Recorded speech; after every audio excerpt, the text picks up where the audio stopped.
Tere tulemast taas kord töötervishoiu ja tööotuse treffile 24. jaanuaril 2024 toimub 11. aastat juba töötervishoiu ja tööotuse treff taas kord ja mul on südamest hea meel tuua teieni meie järgmine esineja. Annan kohe sõna siit üle.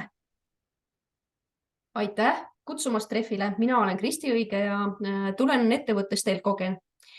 Ja mina töötan Elkogenis juba alates 2015. aastast ja treffile tuleme me rääkima oma kogemusest. Ehk kuidas me oleme läbi töö ja pideva parendamise oma töökeskkonda parandanud, loomulikult läbi koolituste ja tiheda koostöö oma töötajatega.